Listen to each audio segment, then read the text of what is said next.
Assalamualaikum warahmatullahi wabarakatuh. Sahabat, mari kita pelajari sejarah peradaban Islam masa Khulafaur Rasyidin. Secara bahasa, istilah Khulafaur Rasyidin berasal dari dua kata bahasa Arab. Khulafa bentuk jama dari kata khalifah yang berarti pengganti, pemimpin, atau orang yang menggantikan tugas orang sebelumnya. Rasyidin bentuk jama dari kata ar-rasyid yang berarti orang-orang yang mendapat petunjuk, lurus dan benar jalannya. Secara istilah, Khulafaur Rasyidin adalah para khalifah yang memimpin umat Islam setelah wafatnya Nabi Muhammad SAW yang menjalankan pemerintahan berdasarkan Al-Quran dan Sunnah Rasulullah SAW.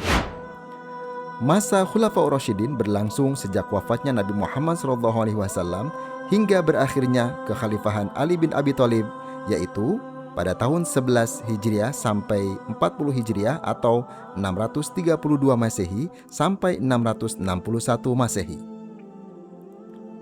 Pertama, Khalifah Abu Bakar As-Siddiq. Nama asli dari Abu Bakar As-Siddiq adalah Abdullah bin Abi Quhafah At-Taimi Al-Quraisy.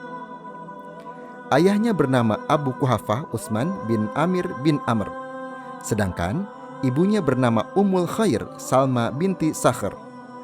Beliau berasal dari kabilah Bani Taim, salah satu cabang suku Quraisy di Mekah. Julukan As-Siddiq diberikan oleh Rasulullah SAW karena beliau sangat membenarkan setiap perkataan dan peristiwa yang disampaikan Nabi, terutama peristiwa Isra Mi'raj. Biografi singkat. Abu Bakar As-Siddiq lahir sekitar tahun 573 Masehi di Mekah. Beliau termasuk orang pertama yang masuk Islam atau disebut As-Sabiqunal Awwalun dan sahabat terdekat Nabi Muhammad SAW. Beliau terkenal sebagai sosok yang jujur dan amanah, lemah lembut namun tegas, ahli dalam nasab Arab, dermawan dan sederhana, selalu mendampingi Rasulullah SAW dalam dakwah dan juga hijrah. Abu Bakar juga menjadi sahabat Nabi saat hijrah ke Madinah dan disebut dalam Al-Quran surah At-Taubah ayat 40.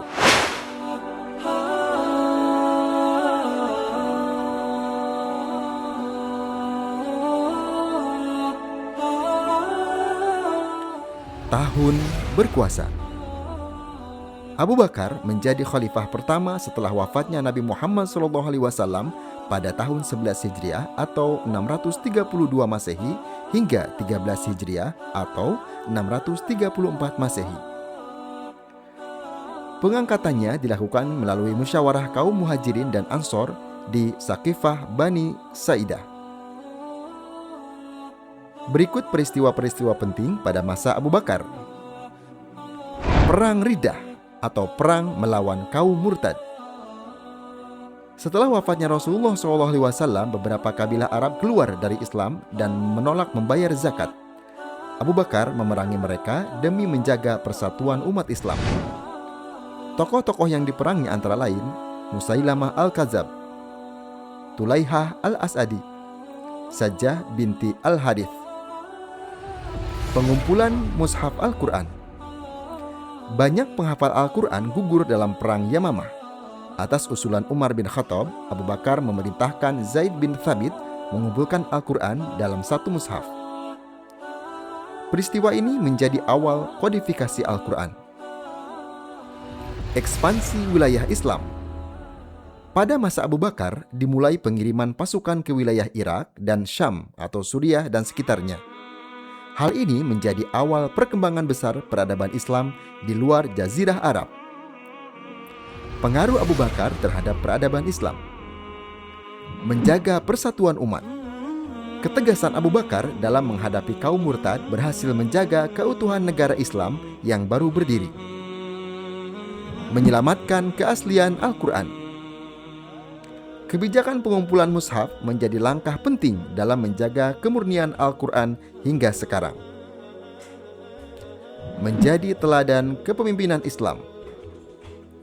Abu Bakar dikenal sebagai pemimpin yang sederhana, adil, dan sangat dekat dengan rakyat. Kepemimpinannya menjadi model ideal dalam pemerintahan Islam.